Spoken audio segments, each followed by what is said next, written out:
अस्सलाम वालेकुम जी। मैंने कहा मुख्तसर सा एक अपडेट है वो आपकी खिदमत में अर्ज़ कर दिया जाए।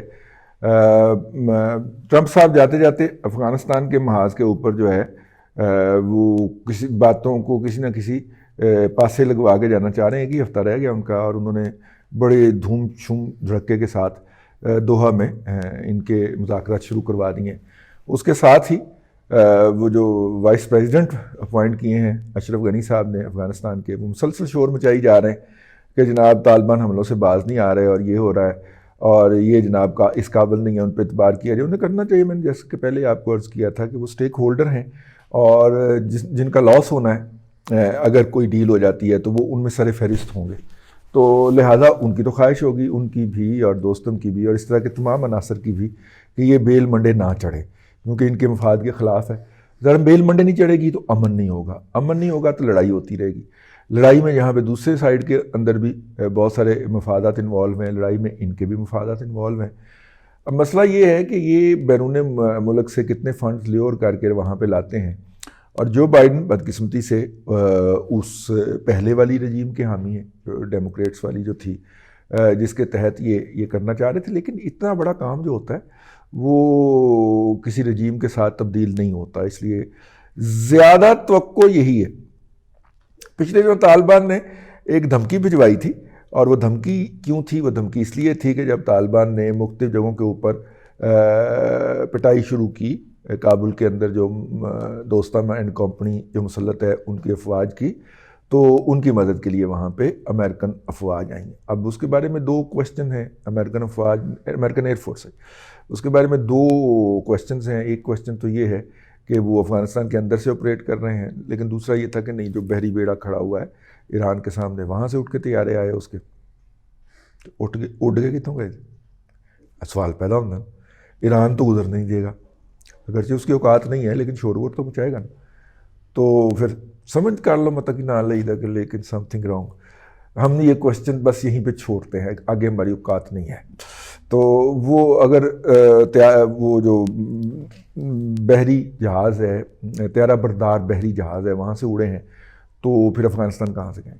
लेकिन उन्होंने कम से कम 3 जगहों के ऊपर जो थी वो मुदाफ़ियत की अफ़गान फ़ौज में आकर। तो फिर उन्होंने एक फ़ाइनल मैसेज भेजा कि भाईजान, फिर मतलब ये समझ लिया तालिबान ने एक फ़ाइनल मैसेज भेजा कि अच्छा फिर ये समझ लिया जाए कि आप हमारे साथ आमादा बजंग हैं, ठीक है? तो अगर आप आमादा बजंग हैं तो अगले 1 हफ्ते के दौरान आप यही हरकत जारी रखिए, तो उसके बाद फिर हम आपको बताएंगे, ठीक है, कि हम क्या होते हैं।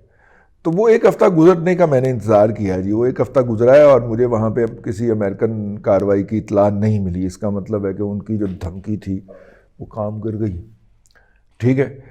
अच्छा, वहाँ पे जो हुआ है मौजूदा अफ़गान गवर्नमेंट और तालिबान के दौरान दोहा में जो इंटरेक्शन जारी है, वो मुख्तलिफ़ चीज़ों के ऊपर मुज़ाकरात करते हैं, आपस में बैठ के तय करते हैं, फिर एक दूसरे के साथ मिलते हैं और उस मुलाकात के अंदर मेरे ख्याल जुमेरात को मुलाकात होती, हाँ हुई है गुज़िश्ता जुमेरात को। उसके अंदर उन्होंने तय किया कि हम किन किन बात पे एग्री हैं और किन बातों पे एग्री नहीं हैं, और जिन बातों पे हम एग्री नहीं हैं उसमें हम कोई दरमियानी राह कैसे निकाल सकते हैं। और फिर दरमियानी राह एक दूसरे को बताते हैं कि अच्छा ये दरमियानी राह हो सकती है, वो कहता है ये हो सकती है, वो कहता है अच्छा तुझ अपनी दरमियानी राह सानू दो, आप अपनी दरमियानी राह हमें दें और हमारी दरमियानी राह ले जाए। आप भी जाके अपने बुज़ुर्गों से मशवरा करें, हम भी अपने बुज़ुर्गों से मशवरा करते हैं, तो फिर कोई और मज़ीद दरमियानी राह। तो ये मुज़ाकरात तो है, ये चल रहा है।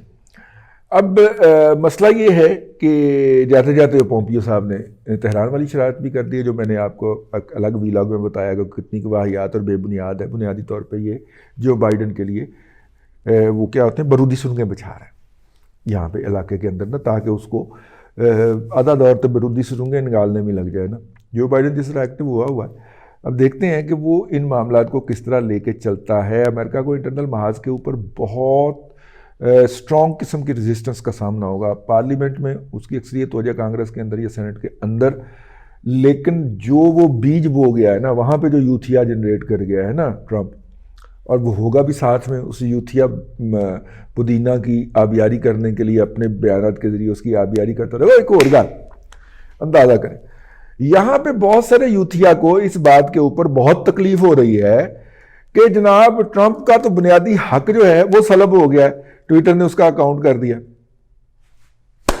भाई आपके 5% ग्रोथ मेंटल लेवल की ये बात नहीं है। फंडामेंटल राइट होता है वीजा विज रियासत, state.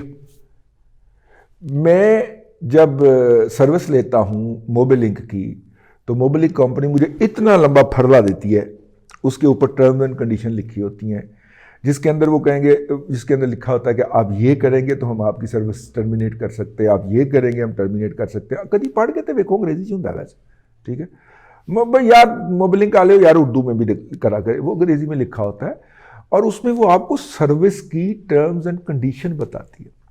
Same is the case with Twitter.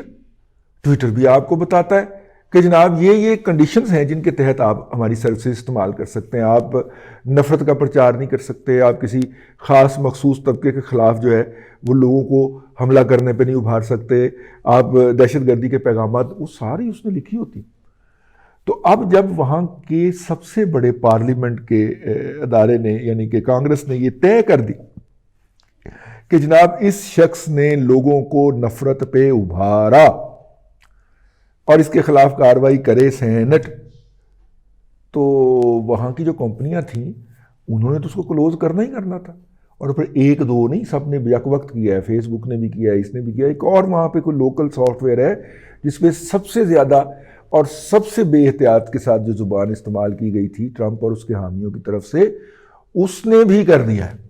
तो लिहाजा वो सोशल मीडिया से आउट है। वैसे यार क्या एंटरटेनमेंट का सामान था, है इधर भी अपना भी एंटरटेनमेंट का ही सामान ही है। वैसे अगर आप इनके ट्वीट्स पढ़े ना, हाँ ठीक है, जो बात इनको नज़र आ रही होती है वो पूरी दुनिया को नज़र नहीं आ रही होती है। कह रहे होते हैं इकॉनमी जो है वो बड़ी रोबस्ट होती है और जनाब रेजिलियंस शो कर रही है, और IMF कहता है कि पाकिस्तान की इकॉनमी जो है ना सिर्फ कि बीमार है बल्कि आइंदा भी बीमार इकॉनमी के अंदर ही रहेगी।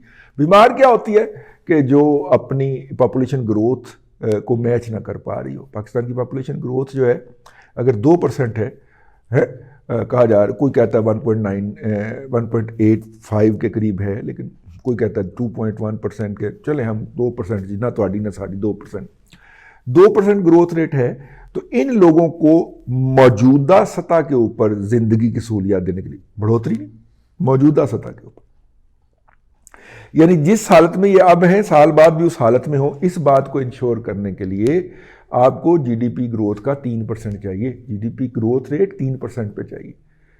और अगर ये 3%, आपकी पॉपुलेशन ग्रोथ 2%, GDP ग्रोथ आपको 3% चाहिए। और अगर ये 3% पे नहीं जाती तो IMF कहता है ये बीमार इकॉनमीज, और बीमार इकॉनमीज को कर्ज देने के लिए वो फिर सख्त कंडीशंस लगाता, ठीक है ना।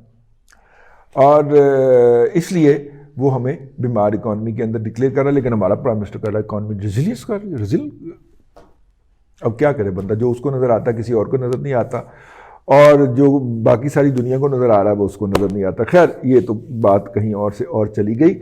हम तो चले थे अफ़गान तालिबान के हवाले से। अफ़गान तालिबान ने जनाब एक क्लैरिफिकेशन भिजवाई है हमारे वीलॉग के हवाले से, पिछले वीलॉग के हवाले से, जो हमने अर्ज़ किया था कि जनाब दोनों साइड के ऊपर जो है वो जंग से एक नफ़रत का सामान है, और ये तालिबान के साथ जो हाथ हुआ है वो GSM की शक्ल में हुआ है, जो वो मोबाइल जो है वो चला गया उनके फाइटर्स के, उनके भी बच्चों के हाथ में है।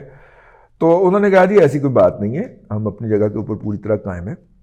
जो मौजूदा कार्रवाइयाँ हो रही हैं ये हमारे वो वाले मुजाहिद वॉलंटियर हैं वो कर रहे हैं जो कि इस वक्त अफ़गान गवर्नमेंट को, काबुल गवर्नमेंट को छोड़ के हमारी सफ़ों में आ रहे हैं।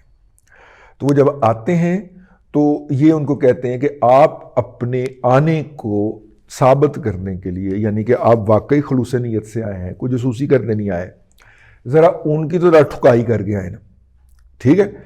और वो ये बात ज़हन में रहे कि वो बंदूकें असला वगैरह लेके आते हैं, ठीक है। तो वो कहते हैं जी वो ये तो वो ठुकाई कर रहे हैं, अभी आपको पता नहीं है कि जो हमने ट्रेंड करके रखे हुए अपने असाकर, ठीक है, वो तो हमने अभी मैदान में उतारे ही नहीं है। हमने कहा जी फिर वो कब मैदान में उतारने का ना, जिस दिन हमने काबुल टेक ओवर करना है। तो अब देख लीजिएगा वो कितनी प्रिसाइसली ऑपरेट करेंगे और सरप्राइज कर देंगे, हैरान कर देंगे, परेशान कर देंगे। तो इसलिए ये आपकी बात दुरुस्त नहीं है कि जनाब हमारे यहाँ कोई डेस्परेशन पाई जाती है या जिहाद से कोई नफ़रत या उससे कोई उकताहट का शिकार है। हमारे पास जो है वो अभी असल तो असला हमने मैदान में असल जो नौजवान जो हैं वो तो उतारे ही नहीं। तो मैंने कहा उनकी तरफ से क्लैरिफिकेशन आई थी, तो इसको भी आज के इस वीलॉग का हिस्सा बना दिया जाए। वो दो चार गल्लां इधर उधर दियां करके तो एक वीलॉग और कर दिता जाए, है नहीं। बस इतना ही। हमारे नीचे 2 अकाउंट्स हैं, उनको भी देख लिया करें कभी कभी। अल्लाह आपको आसानियाँ अता करे और आसानियाँ खल्क़ खुदा में तकसीम करने की तौफ़ीक़ अता करे।